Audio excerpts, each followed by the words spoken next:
Vous savez, parfois, les métaphores les plus profondes se cachent là où on s'y attend le moins. Et aujourd'hui, on va justement plonger dans une scène hyper connue d'Alice au pays des merveilles. On va voir comment elle peut être lue comme une analogie vraiment puissante du voyage spirituel. C'est une analyse qui connecte ce conte qu'on pense connaître par cœur à une quête de sens bien plus profonde. Où veux-tu aller? Je ne sais pas trop. Voilà. Tout part de là, de cet échange tout simple avec une créature pour le moins énigmatique. C'est vraiment la scène clé qui capture à la perfection ce sentiment de désorientation qu'on peut tous ressentir quand on n'a pas de but précis dans la vie. Et cette image, elle parle à tout le monde, pas vrai? Alice qui arrive à ce carrefour en plein brouillard avec des chemins qui partent dans tous les sens, sans le moindre panneau.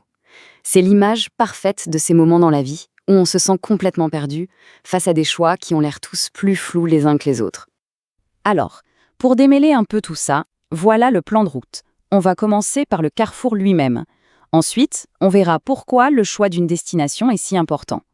Puis, comment on peut discerner le bon chemin. On abordera aussi la folie de la foi et on terminera avec ce fameux sourire qui reste en suspens. Allez, c'est parti pour la première étape. On plonge directement au cœur du problème d'Alice, cette espèce de paralysie, cette confusion totale qui s'installe quand on n'a aucune direction claire en tête. Il faut bien l'avouer, la logique du chat du Cheshire, elle est imparable. Si tu ne sais pas où tu vas, n'importe quel chemin fera l'affaire. Mais ce qui est vraiment intéressant, c'est que cette petite phrase, l'air de rien, elle met le doigt sur un principe spirituel majeur. Sans un but, sans une destination, toutes les routes finissent par se valoir. Et avancer, ça devient juste errer. En fait, cette question du chat, ce n'est pas du tout une simple remarque. C'est comme l'écho d'une question bien plus profonde. Une question qui serait presque posée par Dieu à chaque âme. Qu'est-ce que tu veux vraiment? C'est la question qui est au cœur de toute quête de sens, au fond. Ok, passons à la deuxième partie. On va voir maintenant pourquoi, d'un point de vue spirituel, avoir une destination, un but, ce n'est pas juste une bonne idée. C'est essentiel. Et là, on a un point de vue qui contraste radicalement avec la logique du chatan. Si on part du principe qu'il existe une destination, ici, ce que le texte appelle la vie, alors d'un seul coup, tous les chemins ne se valent plus du tout. Non, il y a un choix et il est crucial entre une voie large et une voie étroite.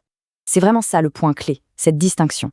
D'un côté, on a le chemin large, spacieux, facile, où tout le monde s'engouffre, mais qui mène à la perdition.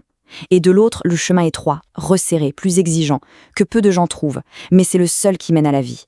D'un coup, le choix du chemin devient lourd de sens et de conséquences. Mais alors, c'est quoi cette fameuse destination? Eh bien, pour quelqu'un comme saint Augustin, la réponse est claire. Ce but ultime, c'est Dieu lui-même. C'est la seule destination qui puisse vraiment calmer cette agitation qu'on a tous au fond du cœur et donner un sens final à tout ce voyage. Ok, mais la question c'est comment est-ce qu'on trouve ce fameux chemin étroit? C'est justement là que le personnage du chat, avec son côté si mystérieux, devient une métaphore hyper intéressante pour ce qu'on appelle le discernement spirituel. Réfléchissez-y. Le chat, il n'apparaît jamais d'un seul coup. Il apparaît, il disparaît. Parfois, il ne reste que son sourire. C'est une révélation progressive. Et c'est une image parfaite de la guidance divine, qui se manifeste rarement comme une évidence aveuglante. Non, c'est plutôt par petites touches, des intuitions, des signes, un processus que des figures comme saint Ignace de Loyola ont justement enseigné à décrypter. Toute cette atmosphère un peu brumeuse du pays des merveilles et ce côté insaisissable du chat, ça résonne parfaitement avec cette idée biblique. L'idée que, pour l'instant, on voit les choses dans un miroir, d'une manière confuse. Notre compréhension est partielle, imparfaite. Le chemin de la foi, il commence souvent dans le flou. Allez, on aborde maintenant un aspect qui peut sembler un peu fou. Justement, le chat déclare que tout le monde au pays des merveilles est fou. Et ça nous ouvre une porte sur la nature complètement paradoxale de la sagesse spirituelle. La logique du chat est toute simple en fait. On est tous fous ici. Toi aussi. Sinon, tu ne serais pas venu. Le simple fait d'être là est la preuve de la folie. Et cette idée, elle prépare super bien le terrain pour comprendre un concept clé de la foi, ce qui paraît complètement insensé aux yeux du monde, et peut-être, en réalité, une sagesse d'un autre ordre. On touche au cœur du paradoxe. Cette folie du message de la croix, cette idée que c'est une folie pour ceux qui se perdent, c'est exactement ça. Pensez-y. Aimer ses ennemis.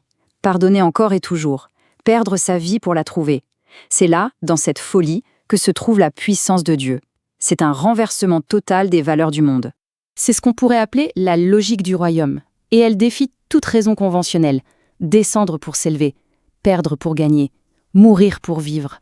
C'est un chemin qui nous invite à aller complètement à contre-courant de nos réflexes habituels. Et on arrive à notre dernière étape, qui se concentre sur l'image la plus iconique de toutes, ce fameux sourire du chat.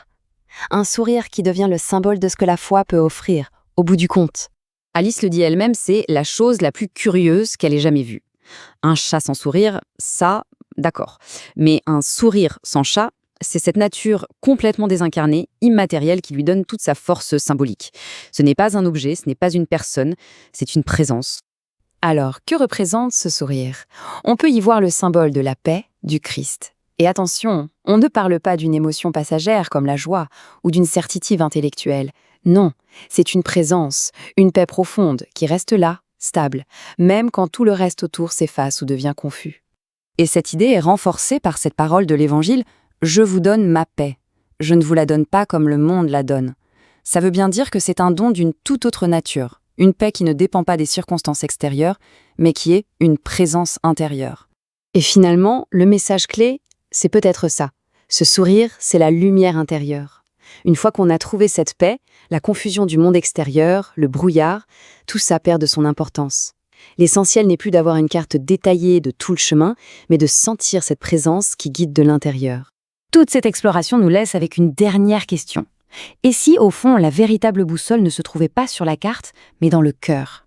Si la quête de sens, ce n'était pas de chercher des réponses toutes faites à l'extérieur, mais de cultiver cette lumière intérieure, ce sourire qui demeure, capable de nous guider même dans le plus épais des brouillards. C'est une pensée qui mérite d'être méditée.